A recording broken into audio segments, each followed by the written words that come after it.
ছেলে পেলে নিয়ে 7 জন মিলে থাকি, আমাদের সব মিটিং এ গেলে হবে? আপনি যার স্কুলে চাকরি করে খাচ্ছেন, আপনি তারই মিটিং এ যাবেন না? আপনার চাকরিটা থাকবে তো? এ কি বলে তুমি? আমি তো চাকরি করি সরকারি স্কুলে। আমরাও তো সরকারের লোক, আমাদের দিকে একটু ভাববেন না? তা না হলে যে আপনার স্কুলটাই বন্ধ হয়ে যাবে। জানতো, আমার বাবাকে উল্টা পাল্টা বলবেন না।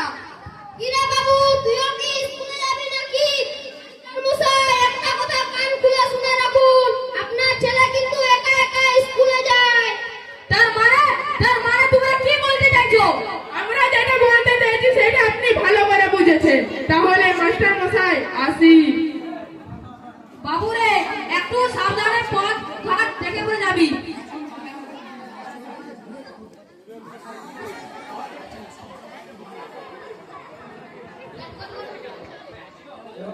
Hello hello.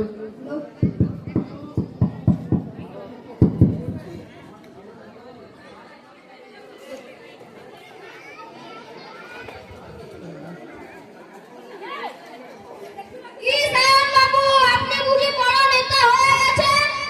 এসব তোমরা কি বলছো? কালকে পিএসসি মিটিং এ গিয়ে আমাদের বিরুদ্ধে ভালো তো কমপ্লেন জানালেন।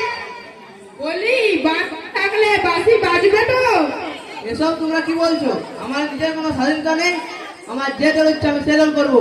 এটা স্বাধীন ভারত। ওই রামপুর আন্দোলন করবো না।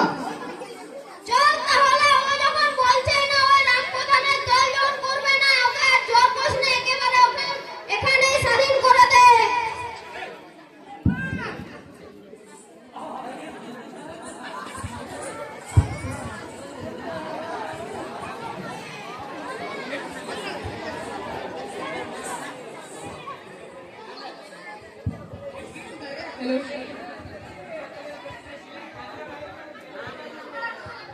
এই ওদের যাতায়াতের পথে যারা দাঁড়িয়ে আছে তাদেরকে বলছে একটু সরে যাও।